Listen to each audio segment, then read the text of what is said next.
What's going on, everyone, and welcome to the Knightsman Channel. What we got today is a 25-hour verdict on Assassin's Creed Valhalla. Yes, we have sunk 25 hours. We are starting to be deep into the game, and we have our verdict for playing this much into the game for you, so you can know if it's worth kind of spending so much time into such an ambitious and big game. But we have that for you. We're going to deep dive, we're going to show you our feelings, thoughts and reactions about the game, and then we're just going to lay it all out there for you to decide whether it's worth playing or not. But before we get into the video, make sure you hit the like button, hit the subscribe button, bell notification, and enjoy the video. Okay, so this is truly when you exit the prologue and now unleashed into England. At this point we have done maybe around a third of all the sync points and are now progressing through the story at a good pace. We are still going from territory to territory, attempting to gain allies as we progress through the huge open map. As you begin to sink more and more time or hours into Assassin's Creed, more and more side quests, chests, loot, and raids become opened up to you as you discover each and little cranny and nook. New villages, new settlements, pretty much as you just discover each little dot on the map, and it just comes up every time we get a sync point. You know, that really expands how much we can do and how much we can see and how much we can actually progress through all these side quests. However, at this point, your main camp is starting to come alive with a good portion of the built huts, the trade centers, you know, the fishing, the docks, all that sort of thing. All that development is really coming together. However, that is really dependent on how many raids you do and how many resources you do get. For me personally, I did go out of my way to complete as many raids as possible so that we can start getting the settlement up and running. Now with the raids, just double check that you know, you're not going to a raid that is too high leveled. Obviously you can check that in the map. If you just click the map, hover over the raid and have a look on the right hand side to see what currently the raid is sitting at. Usually in the different areas, let's say the high areas and level, that's where most of the raids that are higher in level on the raids is where they are located.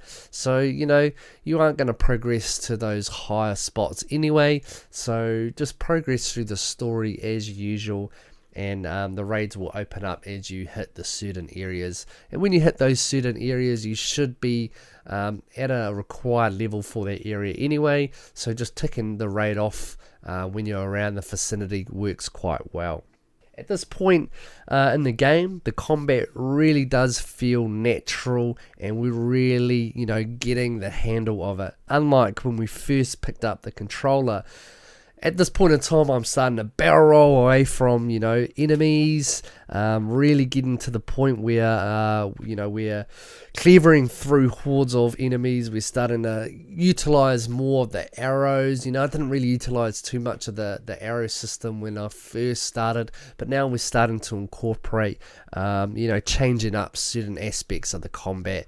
You know, hitting long range shots where I need to, hitting the stealth where I need to, and just going all bore, going straight into enemy's camp and just blitzing everyone. You know, at this point, 25-hour mark, I really started to mingle in all three of those aspects, and I'm not just going in full-blooded attacking everything now. Now I'm, you know, being a bit more strategic in the terms of, you know, attacking things differently, because I guess going in full bore each time is starting to get a little bit boring for me. However, you know, I am changing it up, and I think that is keeping the game fresh, which I think is quite good.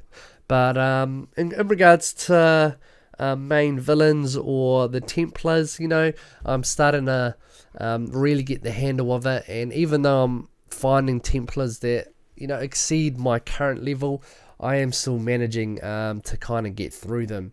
And I think a big portion of that is the rations, ensuring that's upgraded perk because you'll be able to pick berries and have a good couple of healing satchels, so that when you do get low on health, that really helps in terms of combat. Now at this point I have 4 pieces or 4 items of Thor's armor. Now I did try and get that quite early on into the game, because I think Thor is a pretty cool god, so why not go after his armor? And his armor just looks absolutely stunning. However, we can't complete it until the end of the game, so that's why I'm only wearing 4.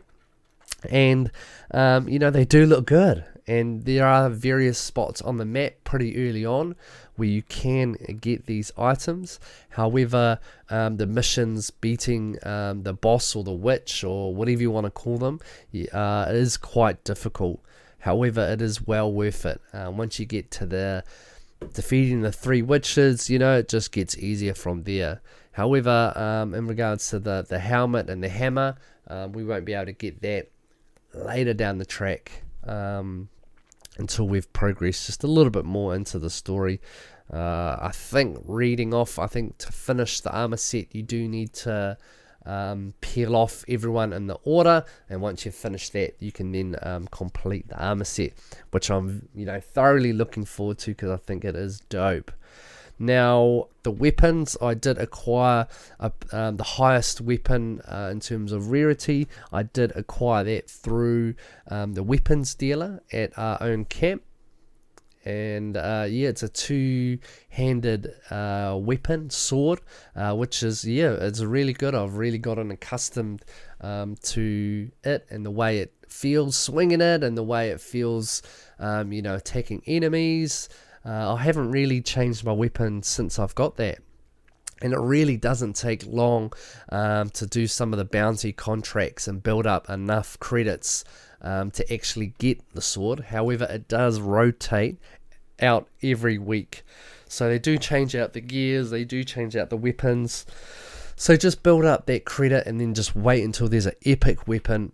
Once the weapon's there, then just crack on, grab it, and then that's it. It's pretty good. I haven't changed it, and I absolutely love the sword. So it was a pretty early on sword that I got, and it's been awesome so far. And I have upgraded certain aspects of my armor, Thor's armor, to the max, and I've obviously put the best ruins that I could on each of the items and each of the swords. So don't forget to do that, because it does boost certain attributes on your armor, which is good.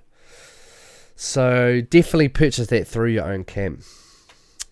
However, I would say the loot does change every week, so you do have to keep an eye on that, because there are spicy stuff that comes up on that trader. So just keep an eye out, have a good amount of credit there, and you should be good. Another interesting point is that we have entered Asgard. Yes, you're correct. And how beautiful it is. It is stunning. When I first got there, I couldn't believe it. And it comes as one of the story missions. But when I first got there, and the environment is just, it blew me away. Not many games really have that effect to just kind of stun you and just have the ability to I just stood there for at least 5 minutes just checking the environment. It was so good. However, I haven't deep dived too much into that mission. Not just yet, because I feel like Asgard is something that I want to tackle a little bit later on in the story, once I get a little bit better, and just kind of take it maybe towards the end game sort of thing, because that's what it feels like. It feels a bit too early on to go to Asgard for me personally. However, we'll see how it goes. If I get a bit bored of the current world of AC, then I might dabble into Asgard, because it's a completely different side story from the main one. However, it looks to be a goodie anyway, so it should be pretty good. Now, definitely check out or take time to check over the environments, the mountains, the forests, the streets of Asgard or the castles, because it is blowing me away. I can truly say that, I am not even close to being bored or done with the game. I might have another 100 hours left to get the platinum trophy. However, that doesn't faze me. It only gives me excitement to know that there is still a lot more content that I haven't touched or seen yet. The game is huge and still continues to be at the very top of the list of Ubisoft games and Assassin's Creed games. I love everything to do with Vikings, and I feel like the 25 hours has just whizzed by. My recommendations pushing into the game now is, now that we've finished 25 hours, is try and uncover as much of the map as possible. Reveal all the treasures, the side quests which you can chip away while progressing through the story. Don't be afraid to bang out the story either. A 125 hour game for platinum is huge game, so definitely start chipping away, otherwise you're going to see that 125 hours extend out. However, on top of that, enjoy the game. Take time to really settle in, and don't rush through it. Just take certain aspects and enjoy the story, because I think the story is where they've done so successfully, and it's just absolutely engaging. I love the characters. I've bought into them, and just don't try and skip everything. Just enjoy it, take it in, enjoy the sights and feelings of the Viking way. And on top of that, definitely keep track of your trophies. Ensure that you get the 2 missable collectibles within the game, because you don't want to get to the 120 hour point and realize that you can't collect everything, because 2 of them are missable. Apparently there's a hut that closes off after one of the missions, so definitely keep an eye out if you're going for the platinum trophy, for the trophy guide. Definitely keep track of it, because we don't want that to happen. But apart from that, my final verdict on the 25 hours is I am loving it, and I think I'm going to continue to love it all the way up to the 125 hour point. It doesn't faze me, as I said before, that there's so much more 100 hours left to go in the game. It really makes me want to just keep plugging away and keep going. But I do love this game, and I think it is better.